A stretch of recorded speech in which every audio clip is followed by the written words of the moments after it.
Doors are closing. Public transit, that's my way to roll. On the metro, I'm taking control. Bus stops, train tracks, it's my daily grind. Public transit is the rhythm of my life. On this episode of Transit Tangents, we discuss federal infrastructure bills that have been passed under the latest administration. The good, the bad, and the ugly as it pertains to transit spending. Coming up on Transit Tangents.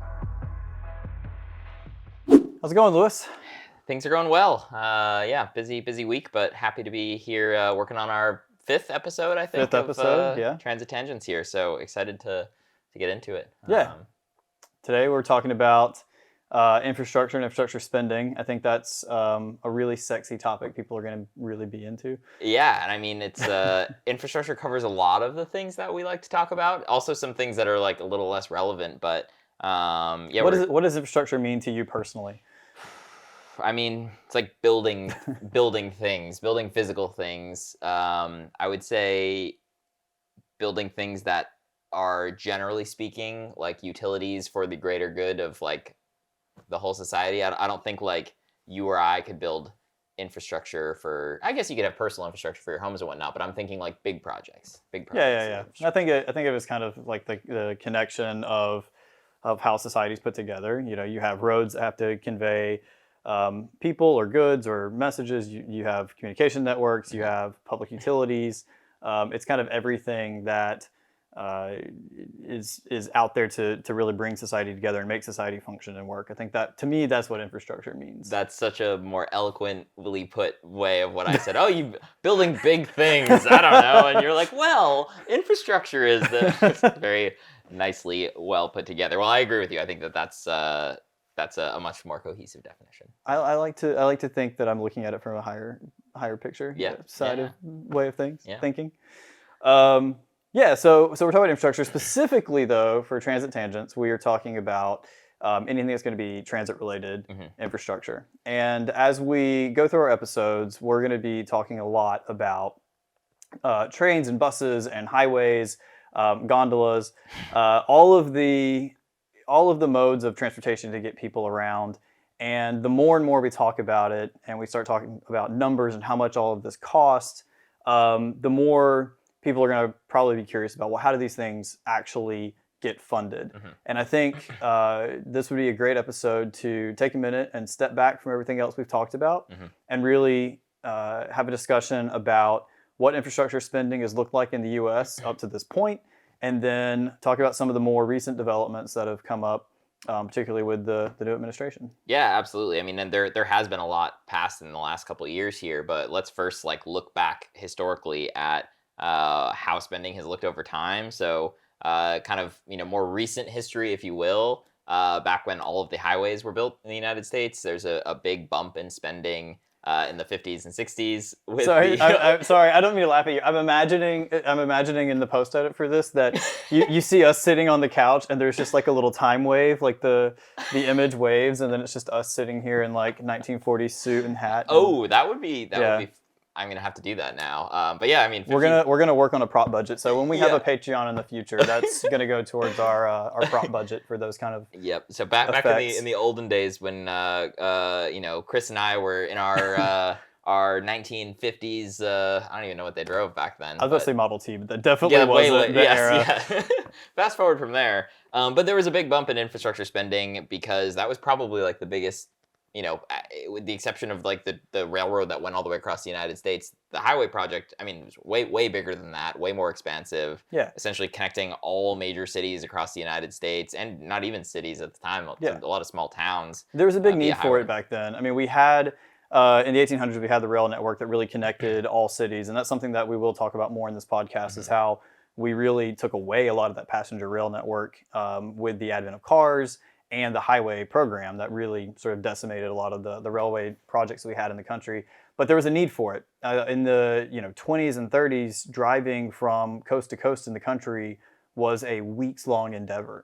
And you had to take extra tires and all these and mechanical goods to make sure that your vehicle would even make it. Right. I don't have a great reference to the story, but I know that there was a project by the U.S. Army to see how long it would take to move troops from one side of the country to the other for defensive reasons, and basically sent these soldiers out on a road trip. And I don't know if they ever heard from them again. No, but they did. They made it from one side to the other, but it took a very long time. Right. And that was one of the reasons they took this report. It's one of the reasons that when they went back to Congress, they said, look, we have to have money to build a highway in this country to be able to move, initially to be able to move troops around the country for defensive purposes. But the added benefit of that and what sells that to communities is now we're also going to connect all of our cities and boost people's economic outlooks. You know, it's been a long time since I've heard that story, but I remember hearing that now, and it sparked an idea in my brain is we somehow need to come up with a military application for public transportation, and maybe we'll get some more funding for it. Yeah. Because as we're going to get into here, public transportation funding, there's been times in the history that it has gone up and down and whatnot. But it's kind of nothing in comparison to a lot of the other spending towards roads and bridges and that sort of stuff throughout time. So we had this big burst of spending after the highway projects come in. As the highway projects across the United States start to be completed, the spending starts to go down. It goes from in the 40s, it almost more than triples really going into the highway expansions and highways being built across the U.S. Slight decline as that happens. In the 1970s, as the energy crisis happens, we actually do start to see federal dollars going towards public transportation. Yeah. Up until that point, there really wasn't federal dollars going towards public transportation. It would all be state and local funds up until that point. Obviously, well, actually, up to that point, a lot of it was privately funded. A lot of the what we consider mass transit and public transportation entities were private companies that were running those programs. So when you think about the railroad programs and the passenger network, a program like Amtrak didn't really exist at the time. It was all a lot of the freight companies we have. It was a lot of the freight companies that we have now ended up buying a lot of these private rail companies that were ferrying passengers around the country. But also you look at train systems that are local, more commuter train systems, bus lines, trolley lines. All of these things really started out initially as private investment in the community and not. Really started out as private investment in these communities and not necessarily as a public good. Right. But basically since this time frame of the 1970s, everything's been kind of flat as far as spending is concerned. It slightly goes up each year, as it should, as just like the cost of everything goes up each year. But we haven't had any real major spikes, with the exception of a spike around the COVID pandemic, but that wasn't necessarily related to us actually doing a whole bunch of extra stuff. It was just like getting ready for, we don't know what the hell's going to happen, major pandemic happening. We had this big boost in the 70s, and then we just kind of leveled out. Mm-hmm. We didn't spend any more to build new programs or new systems. Right. It feels like it's just kind of enough to maintain what is existing, maybe expand a little bit on the margins, but no real major increases in funding for new systems and whatnot. From the federal level. From the federal level. And there's definitely been demand for it. So, I think you go down, if you continue to follow the timeline, you'll see that with the spending, we did see a small uptick around just after 2008. So we had the 2008 financial crisis, and it was in the Obama era that they introduced a few more options for transit-related spending. When we were going through the data earlier, we came across a term that I'd not heard before, which was called Tiger. Right. And it was funny. You were looking at this graph basically, and it's a block of color for highways, a block of color for public transit, a block of color for I think like water or ferries or something. Like transit and rail. Rail. Yep. And then there's Tiger, and it's just this tiny little sliver. You almost can't see it unless you have to continue to zoom into the map. Like enhance. Exactly. To be able to see this like little sliver. Yeah. It is escaping me what Tiger stood for, but it was a sort of Obama era initiative to help cities invest in multimodal transit, pedestrian ways, bikeways, rail networks, some highway programs as well. But it was this sort of supplemental funding that cities could apply for. And that really, I think, laid the groundwork for what we would eventually pass in the new administration. we were looking at the data. We saw that Congress allocated about $600 million to this program, to Tiger. In the process of states applying, you had $600 million in this bucket. There was about $9.6 billion requested from cities. So we're not even close to what Congress is giving local governments and what local governments are telling the federal government that they need to improve the mobility in their cities. $9.6 billion requested out of a $600 million fund. And I'm sure that were probably a whole bunch more projects, but if you're trying, the odds of you getting money from that is slim. So if you're allocating your resources of like, what are we going to apply for? I'm sure so many local governments and cities were just like, there's no way we're going to get this for this fund that we need. We'll try to just go get it another way. So clearly the need is there for those sorts of projects. Yeah. And even, we talk about it as a bump in 2008, but kind of a small bump, nothing compared to, we haven't done anything in this country to the scale of the highway project since it happened. Nowhere even close on the spending. And I'd argue that we're also, as good as things are looking right now for infrastructure, we're still not doing anything on the scale that we need to, right? But we'll get to that. We'll get to that. But let's now kind of move forward, unless you want to. I'm missing anything here, into kind of the more recent legislation that's passed. Obviously, I mentioned a little bit already, during COVID, there was an increase in spending on all sorts of different things throughout government, including infrastructure. But in the last 2 years now, under the Biden administration, there's been a couple bills that have had some major focus on infrastructure. You've got the Inflation Reduction Act, Build Back Better, and the Infrastructure Investment and Jobs Act. Yep. The last one kind of being the one most focused on infrastructure, but all three of those have had some type of infrastructure spending involved on them, and even some that ties directly into transportation in one way or another, whether that be public transportation. All of them got money for highways, of course, electric vehicle infrastructure, all of that sort of stuff. And those have all happened in the last 2 years in general. So and I like to see in those bills a lot of the public transit oriented funds have also been tied to combating climate change. So when we look at Build Back Better, for instance, there's a huge portion of Build Back Better that's really dedicated. It is really a climate bill. It's dedicated to fighting climate change. And a lot of the money from Build Back Better went to upgrading bus systems, to using more fuel-efficient buses, to use more green energy. So electric buses, natural gas. Natural gas fighting climate change. I don't know, but using better bus systems, because I think that's a huge contributor that cities. They can look at that as a huge contributor in their cities to CO2 emissions, and this program provided a chance for them to upgrade their systems. So very much needed assistance. But as you're saying, you look at the infrastructure bill, the one that's actually dedicated infrastructure, and we go so much further. Oh yeah, we go so much further. And while I do commend the green energy kind of push in so many of these, a lot of it just like kind of negates itself when you're spending the amount of money that we're spending on for sure more car infrastructure everywhere. I'm just a green energy idealist. I know you're right. You're right. I nitpick all sorts of things. I look for this is terrible. I generally am like so.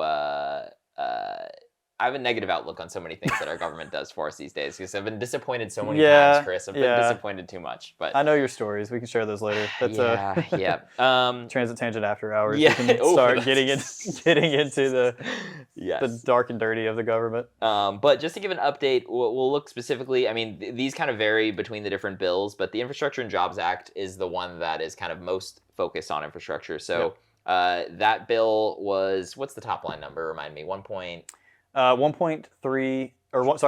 trillion. $1.2 trillion. That's a lot of money. To date, we're recording this at the end of 2023 in December. Roughly 29% of it has been spent, which means it's roughly on track for the 5-year span of spending on it. And actually, to give you a better number, so we're talking about 28 to 29% of the overall allocated amount for this bill has been awarded to cities. So it hasn't necessarily been spent yet, but it has been awarded to cities.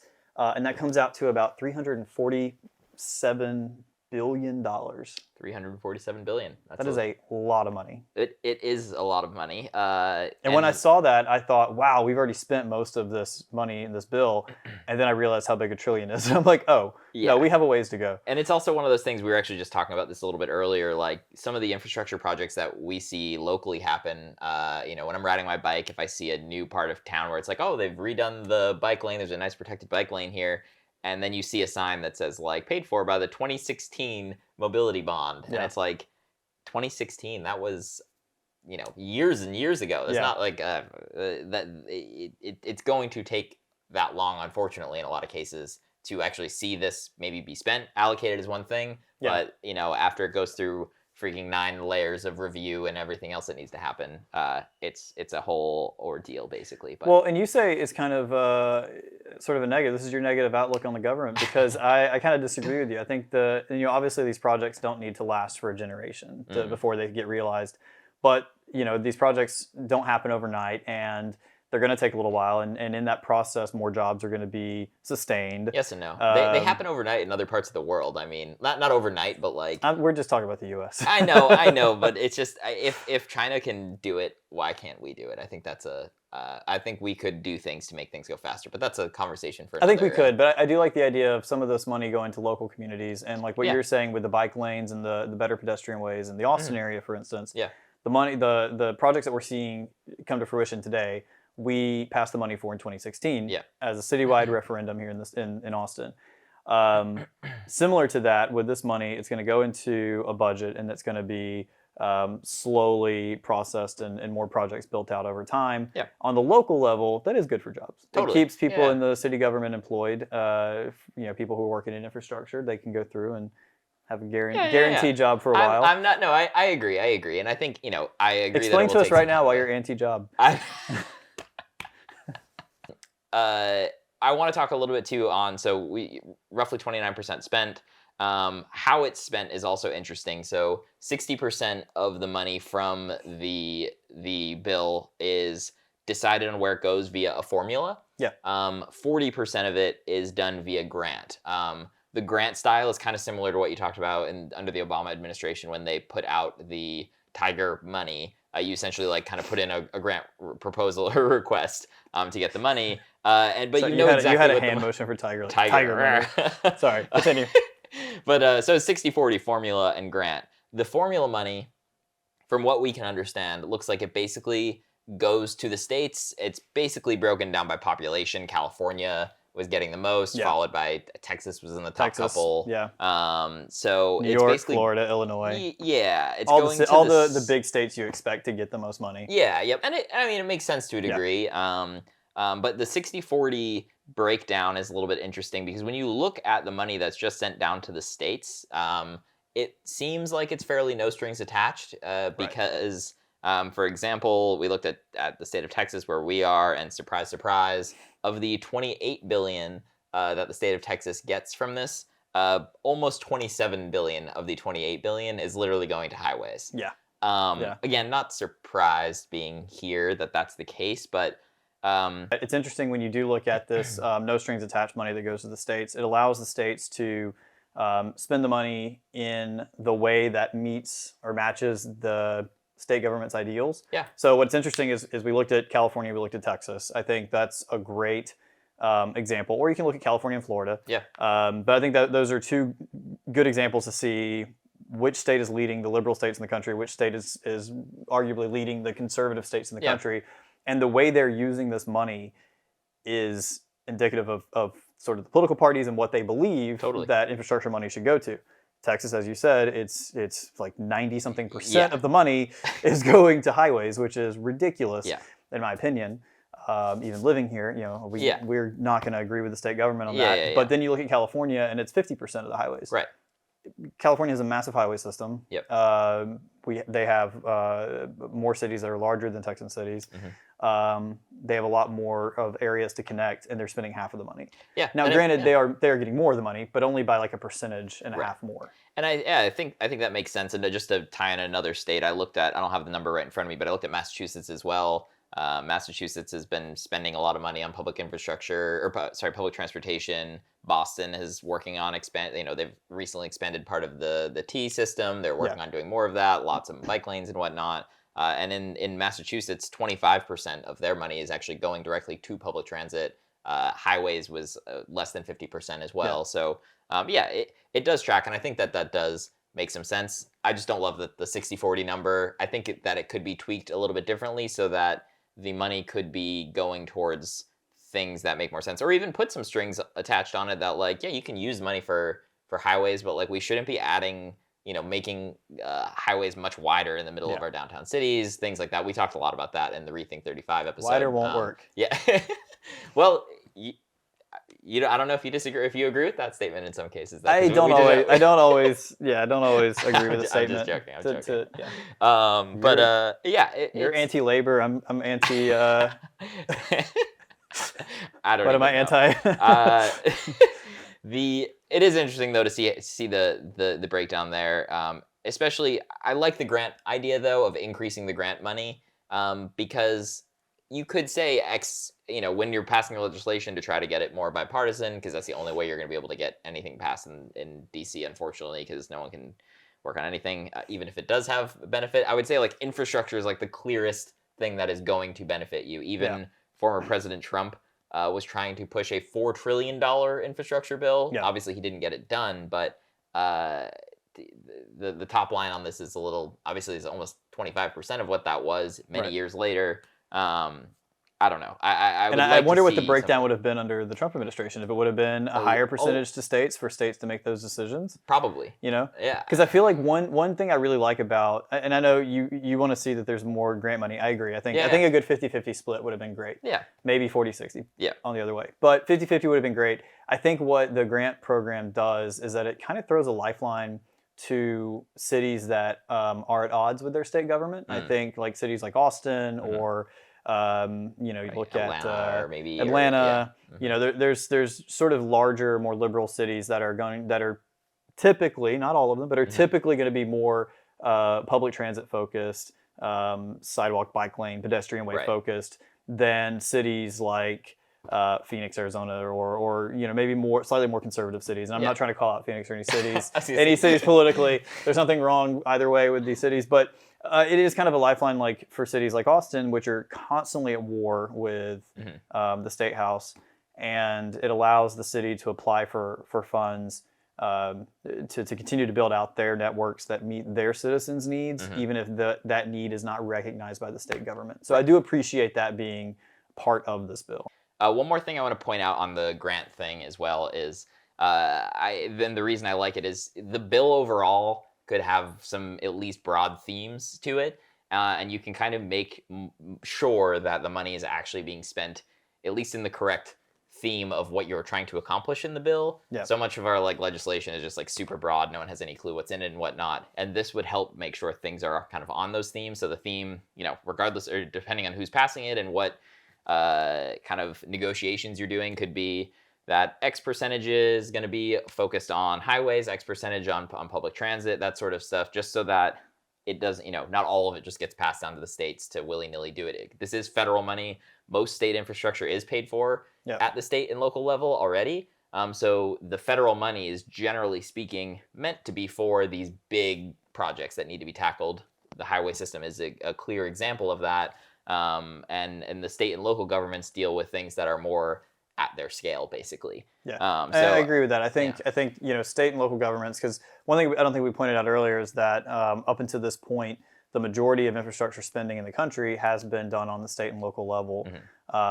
And this is sort of matching that state and local level amount that we're already spending. Right. But yeah, state and local level, great for connecting a suburb to downtown. Right. But when you're looking at a regional transit plan, even when it involves multiple counties, multiple states, especially states when they're kind of close together, you look at high-speed rail networks, all of that's going to require some type of federal coordination, and it's going to take federal money. Oh, yeah, because, those are above the level of what a state or a local government can afford in most cases. Obviously, there are always exceptions to the rule. California, obviously, being one of the biggest states in the U.S. and one of the largest economies in the world on its own, is trying to do high-speed rail on its own, but it has definitely had a lot of issues in the process of doing it. It's way behind schedule. Yeah. love to see it happen. I think it will happen at some point here. It's under construction, but even the largest state in the U.S. is having a hard time doing that essentially on their own. They're getting some federal money, but obviously more would help their And we can also look at Florida, with the Brightline company.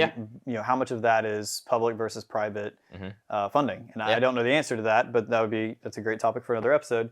But yeah, it sort of requires federal oversight, federal funding, but also maybe you do bring in private investors for some of these. So Brightline is a good example, and like projects like that, in my opinion, I mean, especially because like they've kind of proven that is a successful little model, at least like looking at it from afar.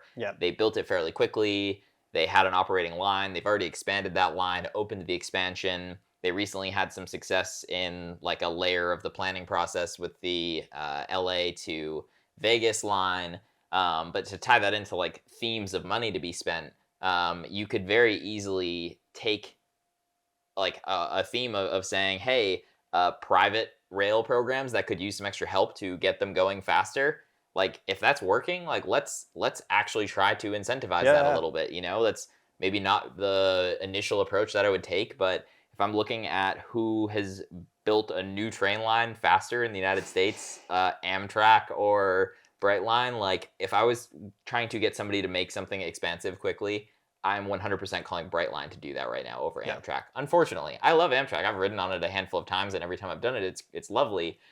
It is slow. It is infrequent. We don't especially outside of the Northeast. Totally. Oh yeah. Northeast corridor. Very different than Amtrak experience in the rest of the country. Yeah, it's not really a viable option for most of the rest of the country to be able to use it anywhere. I took an Amtrak from from Hammond, Louisiana to Carbondale, Illinois, and I think it took us 12 hours by train. Yeah, it's like ridiculous. It's like an 8-hour drive. It's fake. It's like in so many, it's not a real option. It's like a novelty in so much of the country right now. But an example of a theme is like you could set aside money for someone like a Brightline to be able to like spur more of that happening. There are so many city pairs. It doesn't need to be some national full huge system to get it going. But like imagine locally here connecting San Antonio, Austin, the Houston, like the Texas Triangle. That would be amazing. Imagine in Ohio connecting the Columbus, Cleveland, and Cincinnati. Like there's so many little city pairs and trios across the country that way. There are so many future episodes that you are just foreshadowing right now. We got to visit Brightline. We got to talk about the Texas high-speed rail. We have to go to Cincinnati and see the abandoned subway system. Unfortunately, breaking this down by percentage, the percentages are not leaning towards fun projects like this right now. Just to give you an overview, roughly 50% of all spending on the Infrastructure Investment and Jobs Act is on roads, bridges, and major projects is what it's categorized under. Roughly 9% on public transit. Couple other things, though, that I think are interesting tied into, again, these three pieces of legislation. I'm going to branch off a little bit from the Infrastructure Investment and Jobs Act, but I believe this was in the Inflation Reduction Act, was the electric vehicle subsidies. A lot of electric vehicle money in general is kind of thrown into the three of these, whether it be charging infrastructure or literally just subsidies, because in a whole, like these infrastructure bills are totally a step in the right direction. I'll acknowledge that. In my opinion, though, are they some sort of like big transformational change? Unfortunately, no. I mean, when you're seeing so much of the money as far as transportation goes spent on just like car infrastructure, that's not ideal to me. Now, I do appreciate there is some car infrastructure money that's going towards things like Vision Zero programs and like Safe Streets programs, which are, doing things like improving crosswalks and doing things like adding protected bike lanes, better pedestrian crossings and all sorts of things like that. Those are totally a good thing, but so much of this money is not being spent on those things. It really feels like when you start to break it down and look at it by the numbers, it really feels like what this really was, and this isn't a bad thing, but what it really was our attempt to salvage what we've already built in a lot of ways. So when you look at the 50% that's going to roads and bridges and highways, a lot of that is maintaining those roads, bridges, and highways that we've already built and haven't put enough funding towards maintaining. Yeah, so many of the bridges and stuff are like literally original from like 1970. Exactly. Yeah, some of their original highway bridges. I've driven over many of them. When I drive to go see my family from Austin to Mobile, you drive over some of these bridges on I-10 in Louisiana, and I'm like, one more hurricane. Yeah. But those bridges are getting replaced through this bill, which is good and vital and absolutely needed. Totally. But what you're saying is something that I also feel when I'm looking at this bill and looking at the numbers. We are spending this money on maintaining what we have, doing some marginal improvements, but we're not setting the country up for the next 100 years. Yes. And I think that's going to take a lot more money. It's going to take a lot more cooperation in Congress to get that money passed. I think this is a step in the right direction, but I hope people don't come away from this this big push and think that this is all we need, because this is just the first step. Yeah. This really is needed. Even like getting us ready for the first step even. This is like you're saying, this is like kind of fulfilling like a lot of backlogs in a lot of cases. There are some new projects with this for sure, but like a lot of it is fixing this bridge that's been there for however long, and like that bridge is in your town somewhere too. You know what I mean? It's all over the place. So a lot of this is getting people up to speed. But also, there is no like transformational vision of like, we're going to get X percentage more people like riding trains between cities where that makes sense. There's no vision for like converting a whole bunch of people who like have 5-minute drives to work into riding their bike to work instead of their car. Things like that, or making it so that that's an option for people. You know what I mean? I think, and that's the biggest thing. I think you have to make those things options for people. Right. If I had the ability, and I think most people would do this, if I had the ability to hop on a train from here to Chicago and it take me 6 hours, I would probably do that. And that's probably not going to happen anyway. But I would probably do that over, going through the airport and going through TSA and the whole process. I don't want to be the podcast that compares everything in the U.S. to Europe, but there's certain things that they do over there as far as connectivity and infrastructure spending that is just so nice and so forward thinking that we don't touch here in the U.S. Yeah, and it would have like a material impact on like kind of your wallet in a lot of cases. Like if those systems were in place, like car ownership is not a necessity like it is now. Like think about how much money, I like car payment, insurance, gas. You're talking for a lot of people $500-600 a month more in a lot of cases when you factor in all of the maintenance that you wouldn't have to put towards all of that. Like that's and most households multiply that by 2. You're talking over $1,000 a month at least to have a car.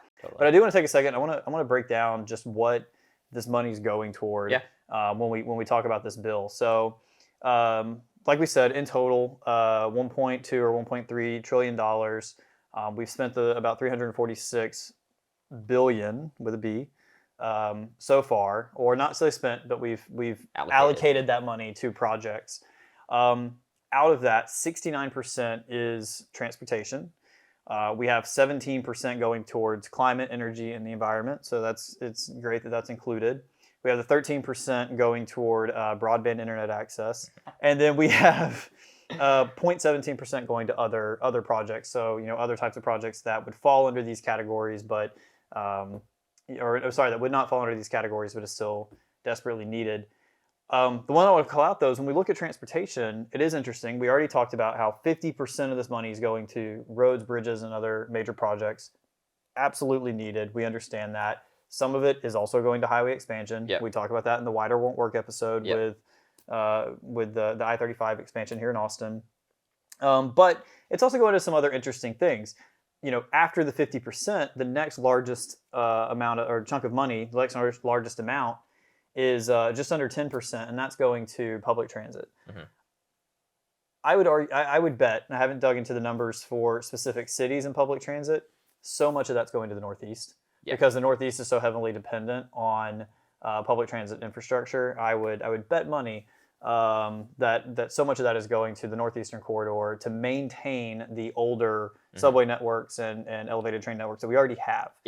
And not a lot's going to new programs. Oh, for sure. And I, like that's 100% needed. And like, for example, like Boston's had a couple instances now in a row where like they've had to close stretches of their T system because of fire and like they've had issues DC with like also. small derailments and stuff. Like those are old. I mean, Boston's the oldest subway in the. Is it the world or the country? The country. Okay. Yeah. London's the world, I think. Right. I could be wrong. I have no fact idea. check it. Yes. But Boston is the oldest in the country, and again, I mean, you can tell when you're in there. Like, I've got a lot of family in Boston, and it's you can see the horse pulling the subway. In front of you. Yeah. But yeah, we're not seeing that. You're right. To going towards new systems for the most part. We have a great example here of one that it should be going to that is struggling on the funding department. Austin is now the 10th largest city in the United States. Project Connect is the name of the new kind of transit system they're trying to put in here. Includes light rail, some more commuter rail. The system or the plan has been scaled back pretty dramatically. Considerably scaled back to the point that there's now a lawsuit over how scaled back it is, saying that why are we going to spend the money on this small program when we actually wanted to pay for something much larger. It's a whole other conversation. But it's frustrating to not see some of that investment. Like it would make a huge, even like $1 billion would make a huge impact on like trying. The plan right now as it stands is going to cost more than $1 billion, but $1 billion in extra help would make a huge difference here. And there's a chance that they could get that money. As it stands now, when we're looking at this data, again, this is end of the year 2023. But we're looking at this data, and Cap Metro is not on there, and the Project Connect project is not on there. There has not been allocated funds from this infrastructure bill, and as you're saying, that is really disappointing. Some of the other things that are added on here that are much smaller percentages. The next in line after the 9% is only about 3.5% going to safety. So safety is gonna I think go back to improved sidewalk networks and like you say, the safe streets and that sort of Vision Zero, those sort of programs that are vitally important to local cities. But it is a much smaller number of this from this. We're also looking at airports. So again, I know we talk a lot about Austin because it's our home city, but something desperately needed here with our airports. Our airport hit its design capacity 20 years early, so we're in desperate need of funds. But we're not the only people in that situation. There are airports, I do fly a lot, there are airports all over this country that are consistently crowded, delayed. There's problems with their network infrastructure, which further delays things when you can't get your baggage systems to connect and the gate systems to connect. There's all kinds of issues. So I do like the fact that we have a decent chunk of money going towards the airports we as also, well. For capacity issues at the airports, if all these short flights with close city pairs had reliable rail between them, maybe the capacity is fine. I wonder how many flights from Austin go to Houston and Dallas. I would imagine a lot. I mean, Austin's airports needs expansion regardless, but I would imagine there are a lot of flights every single day that go to Dallas and Houston. You got to be careful because the airport lobby is going to hear that, and we're going to be shut down. This is the last episode we'll ever do. But then we look at passenger and freight rail. So that is even actually separated from public transportation. So we look at passenger rail. They're talking about long haul connections, like what you're referring to. Basically, Amtrak is kind of and it comes out to 0.3%. 0.3% of the total funding of the infrastructure bill. I will say though, I don't have it on the top of my head here, but I don't know if it was Build Back Better or the Inflation Reduction Act. I think it was Build Back Better. Amtrak did get something like $60 billion. The number might be wrong, but they did get a larger chunk of money in one of the other bills, so it's not going to reflect in that one. Okay, fair enough. They did get some money in the other. It's again though, it's like basically like eliminates their maintenance backlog. Not like the. It's not improving service. New. It's not building new rail lines. Right. It's basically not like right away of fixing service. tunnels that are 120 years old, and like the there's like there's a great YouTube video, I'll link it and find it, that talks about there's a handful of tunnels that like connect New York City via freight and passenger, and like there's two of them, and they're both just like dilapidated and falling apart, and it's going to cost a crazy amount of money. I don't know. It's a whole thing, but basically trying to catch up that backlog. And the $60 billion doesn't even get close to paying for the tunnels I'm talking about, but a lot of other critical infrastructure along the routes. So. Yeah, and that doesn't scratch the surface of one of the big problems with passenger rail in this country is that freight is prioritized over passenger in the majority of the country. So you're not buying right-of-way access or anything with that money, or really improving we don't really improving have any the system. right-of-way access with the outside of the Northeast Corridor. Right. Basically, One thing on here that I did like to see electric vehicles, buses, and ferries. Mm-hmm. I was actually surprised by the amount of money going to ferries in the country. I think that needs to be an entire couple episodes of just visiting cities with ferries. Yeah. But that was another one that was on here. Yep. And then the last one to really call out is ports and waterways, which are, again, going to be vital, not necessarily for transportation of people, but for services and goods. You have to improve the port infrastructure in the country. And we saw what happens when you don't. Back it was tail end of the pandemic time frame where the port of LA or whatever, or Long Beach had just like a total backlog. Everyone's goods were delayed, shortages of all sorts of things. But I think what it really boils down to is we are about 40% of the way through this authorization period for the bill, which means there's a lot of money still out there to be spent. And I think it's a good opportunity for people who are listening to this to go to your community, look at what projects are on the horizon, talk to your local representatives. A lot of transportation boards have citizen boards. So, for instance, Cap Metro here in Austin has opportunities for citizens to apply to the board and voice their opinions. They have public meetings.